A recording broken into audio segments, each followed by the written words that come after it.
kesuksesan. Oke? Oke. Nah, ada tujuan pembelajaran hari ini. Yang pertama, Ibu ingin agar kalian dapat menjelaskan pengertian dari konsep fungsi inverse benar. Yang kedua, Ibu ingin agar kalian dapat menyelesaikan masalah yang berkaitan dengan fungsi inverse dengan benar. Dan yang terakhir, Ibu ingin agar kalian dapat menganalisis dan mengevaluasi penyelesaian permasalahan kontekstual yang berkaitan dengan fungsi inverse dengan benar. Masih ingatkah kalian tentang materi yang telah Ibu sampaikan pada pertemuan sebelumnya mengenai fungsi? Masih ingat apa itu fungsi? Zainab, kita tolong disampaikan apa itu fungsi? Fungsi merupakan relasi yang memenuhi syarat bahwa setiap anggota domain atau daerah asal berkaitan dengan hanya satu tunggal anggota terbaik daerah kawan. Terima kasih. Selanjutnya, sifat-sifat fungsi. Aziz, kita tolong disampaikan apa saja sifat-sifat dari fungsi? Sifat fungsi yang pertama fungsi efektif. Satu. Jika tidak ada cabang di daerah kawan atau domain. Kedua, fungsi subjektif atau untuk. Jika tidak ada sisa di daerah kawan atau domain. Ketiga, fungsi objektif. Korespondensi satu, yaitu injektif sekaligus subjektif. Jika tidak ada cabang dan sisa di daerah kawan atau domain. Terima kasih. Jadi ada tiga sifat fungsi, injektif, subjektif, dan bijektif. Di mana fungsi bijektif ini berkaitan dengan materi yang akan kita pelajari pada hari ini, yaitu tentang fungsi inverse. Di mana suatu fungsi ini dikatakan memiliki fungsi inverse apabila dia itu bijektif. Paham? Oke, selanjutnya Ibu akan menyajikan sebuah permasalahan yang berkaitan dengan kehidupan sehari-hari tentang fungsi inverse. Perhatikan ya semuanya. Untuk tetap dapat menikmati hiburan di masa pemulihan pandemi COVID-19, bioskop berjalan sah menyediakan fasilitas menonton film layar lebar dengan tetap berada di dalam mobil. Setiap pengunjung akan dikenakan biaya parkir mobil ditambah biaya tiket penonton. Satu unit mobil dikenakan biaya parkir sebesar Rp20.000, sedangkan satu orang pengunjung dikenakan biaya tiket penonton seharga Rp100.000. Pada poin A, jika dalam satu mobil terdapat ayah dan ibu, tentukan biaya total yang harus dikeluarkan oleh ayah dan ibu agar dapat menonton bioskop. Pada poin B, jika salah satu mobil dikenakan biaya Rp420.000, berapa orang yang ada di dalam mobil? Bisa dipahami permasalahan dari soal ini? Bisa dipahami? Kira-kira bagaimana kita menyelesaikan permasalahan ini? Gimana caranya? Jadi kita harus mengubah dulu permasalahan ini dimodelkan ke dalam bentuk fungsi. Nah, di situ kan untuk dapat menonton bioskop dikenakan biaya parkir Rp20.000 dan Rp100.000. Rp20.000 setiap satu mobil, Rp100.000 setiap satu orang untuk membayar tiket. Nah, untuk menjawab pertanyaan dari poin A, kita modelkan dulu ke dalam bentuk fungsi. Menjadi Fx sama dengan Rp100.000 ditambah Rp20.000, di mana itu adalah banyaknya orang. Tadi kan untuk tetap dapat menonton bioskop itu kan dikenakan biaya Rp100.000 untuk satu orang tiket dan Rp20.000 untuk parkir. Jadi fungsinya bisa ditulis Rp100.000 ditambah Rp20.000. Nah, pada poin A ada berapa orang? Nah, jadi kan ada 2 orang, kita masukkan ke dalam X. X-nya diganti 2. 100.000 dikali 2 ditambah 20.000 sama dengan 200.000 ditambah 20.000 menghasilkan 220.000. Kemudian pada poin B, kita sudah tahu biayanya yaitu 420.000. Nah, untuk mencari berapa orang yang berada dalam mobil, kita harus mencari dulu fungsi inverse-nya. Jadi diinverskan dulu. Fx itu sama dengan Y, fungsinya 100.000 X ditambah 20.000. Nah, yang mengandung variabel X dipindah ke ruas kiri. 100.000 X sama dengan Y 20.000. Itu sama dengan F inverse Y sama dengan Y 20.000 dibagi 100.000. Sehingga menghasilkan fungsi inverse E. Fungsi inverse-nya E 20.000 dibagi 100.000. Kenapa Y ini menjadi E? Karena kita ingin mencari inverse atau kebalikan. Jadi Y-nya diganti dengan X. Nah, sudah ketemu fungsi inverse-nya, selanjutnya kita masukkan biayanya. X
230.000 dibagi 500, hasilnya adalah 9.960. Selanjutnya mari kita cek apakah jawaban dari itu benar.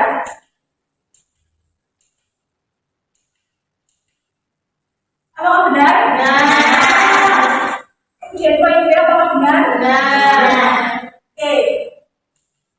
Selanjutnya, Ibu akan memberikan kalian dua lembar kertas, mana lembar yang pertama itu berisi lembar permasalahan yang harus diselesaikan, dan lembar yang kedua itu berisi berupa lembar jawaban, di mana kalian harus menulis penyelesaian dari permasalahan ini pada lembar jawaban.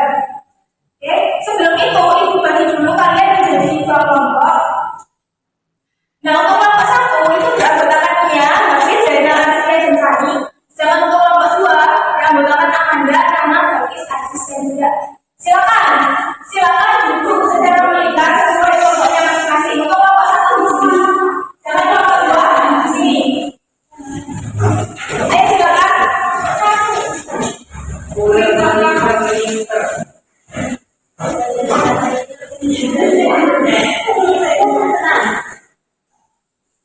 Ayo silakan.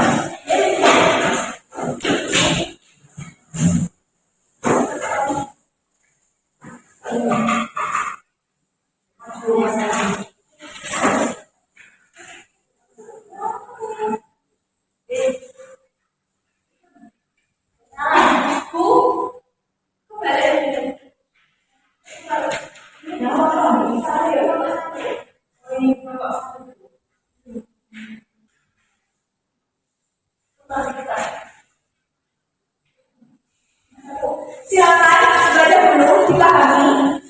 Kira-kira apa yang ditanyakan dari soal ini dan kira-kira bagaimana cara menyelesaikannya. Silakan semuanya masih untuk terlibat aktif, saling berdiskusi dan saling bekerja sama. Ibu beri waktu 15 menit. Ibu, ya, oke, 15 menit. Mulai dari sekarang.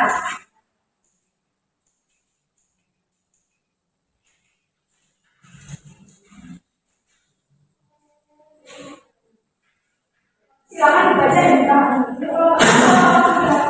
Dipahami, sudah paham maksud dari soalnya. Paham ya? Sekarang diskusikan.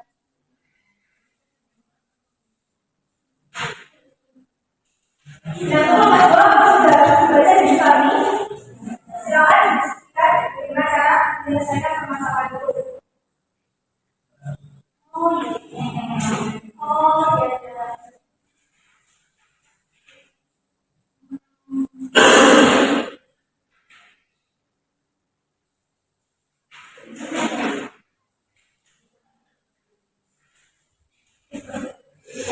Waktu tinggal 5 menit ya.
P itu 20, yaitu rangkaian mampu melaksanakan 20 dari 25 program kegiatan. Selanjutnya kita masukkan banyak program kegiatan P dalam rumus aktifan, yaitu AP sama dengan 4P plus 6. AP P-nya dimasukkan pada 20, berarti A20 sama dengan 4 kali 20 plus 6, menghasilkan 86. Terus kita masukkan nilai aktifan A dalam rumus mencari nilai, yaitu NA sama dengan 3A plus 22/4. Gimana? Nanti kita masukkan nilai A-nya kan sudah ketemu 86, dimasukkan berarti 3 kali 86 plus 22/4 nanti menghasilkan 70. Jadi nilai yang diperoleh oleh Rafael adalah 70. Selanjutnya soal yang kedua, yaitu jika hasil memperoleh nilai 85, maka dari total 25 program kegiatan yang ada dalam tingkat tersebut, berapa persentase kegiatan yang mampu dilaksanakan hakim? Nah, pertama di sini kita mencari inverse dari rumus fungsi, yaitu NA sama dengan 3A plus 22/4. NA sama dengan 3A plus 22/4, NA sama dengan Fx sama dengan Y, A sama dengan X, dan Y sama dengan 3X plus 22/4. Kita ganti ruasnya seperti tadi.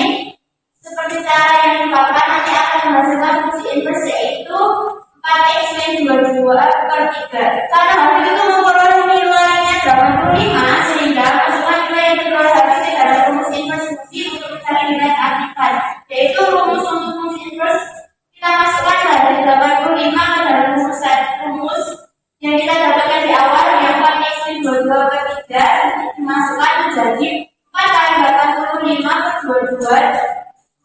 4 kali 85 min 22/3 menghasilkan nilai fungsi inverse, yaitu 106. Kemudian masukkan nilai keaktifan ke dalam rumus nilai keaktifan untuk mencari banyak program kegiatan, yaitu AP sama dengan 4P plus 6, maka 106 sama dengan 4P plus 6. Nah, P menghasilkan 25. Untuk mencari presentasi dari banyak program kegiatan, yaitu banyak program kegiatan per total program kegiatan dikali 100%. Banyak total program kegiatannya kan dicari, berarti kita bisa menyebut dengan P per 25 dikali 100%. Nah, banyaknya kegiatan itu kan totalnya semua 25. Maka P itu dikali dengan 25 menjadi 25 per 25 dikali 100% sama dengan 100%. Jadi dari total 25 program kegiatan yang ada dalam tingkat tersebut, 100% atau semua program kegiatan itu mampu dilaksanakan oleh hakim. Terima kasih sudah. Sekarang untuk tempat berikutnya. Untuk apa dua apa sama? Jadi sudah benar apa yang disampaikan oleh Asia. Jadi kakak memperoleh 70 dan hakim mampu melaksanakan 100% kegiatan.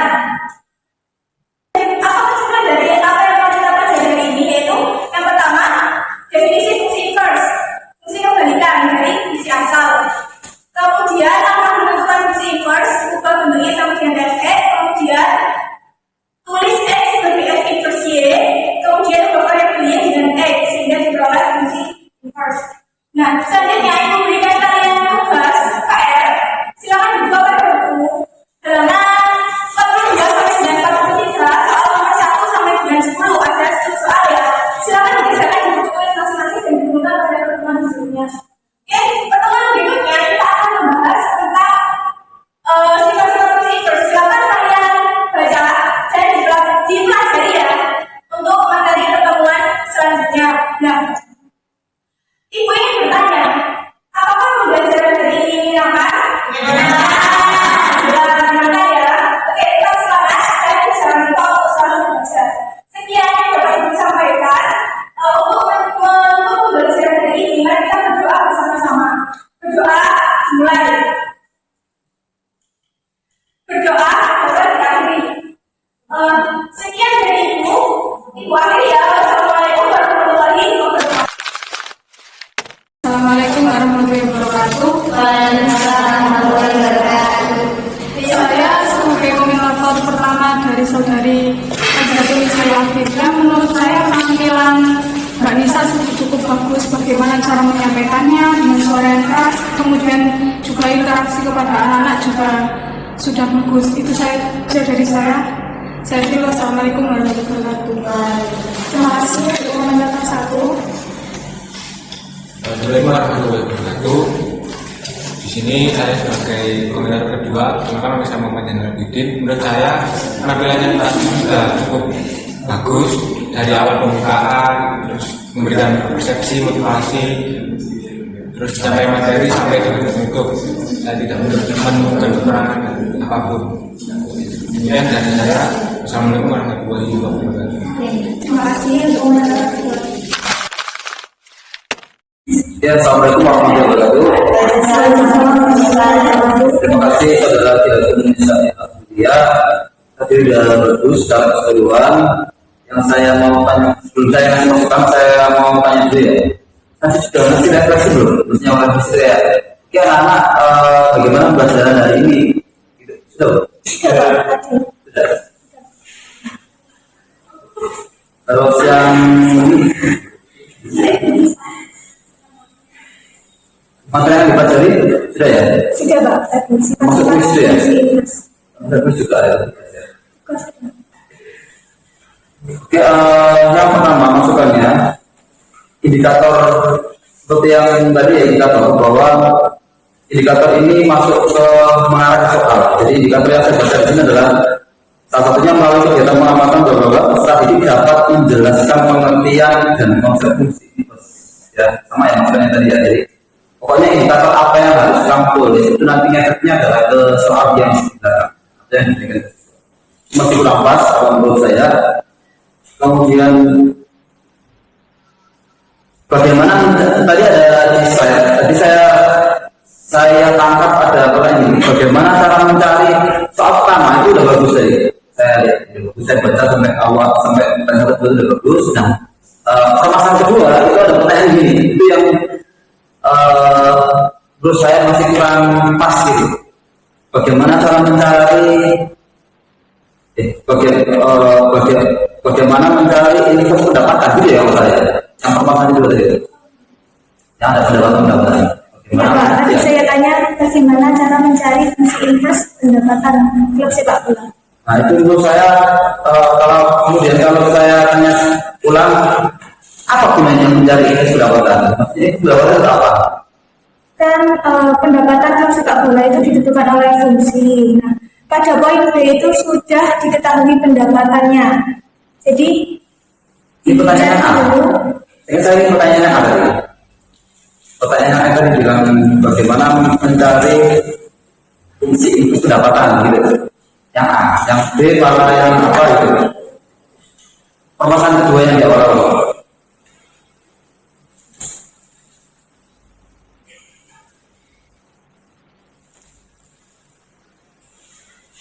permasalahan yang kedua.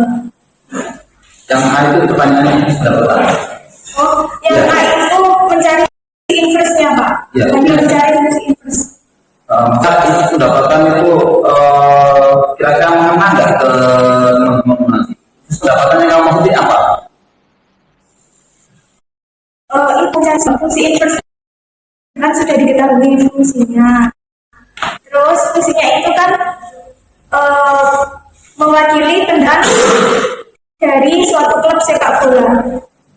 Jadi kalau maksud saya gini, pendapatan anak-anak pasti paham, tapi kalau invest pendapatan itu pasti akan bingung. Maksudnya itu tanya apa? Gitu. Jadi kalau menurut saya itu kan disitu ada nilai pendapatan kan nilainya adalah X tadi. Nah kalau invest pendapatan itu maksudnya adalah yang X-nya itu lah. X itu apa sebetulnya? X kan banyak penonton. Akan lebih bagus pertanyaannya gini, bagaimana cara mencari banyaknya penonton? Itu kan bingung lah. Tapi kalau kamu kasih sikat dengan bagaimana rumus ini pendapatan itu bingung, menafsirkan itu kan nggak bermakna gitu. Tapi kayak nggak ada yang salah, tapi kayak aneh. Maksudnya ini pendapatan itu apa? Nah, gitu. Akan lebih bagus kalau seperti bagaimana cara mencari formula untuk banyak penonton. Karena banyak penonton kan kesel. Tujuan bukan mencari keselnya dia. Itu ada jelasnya. Kemudian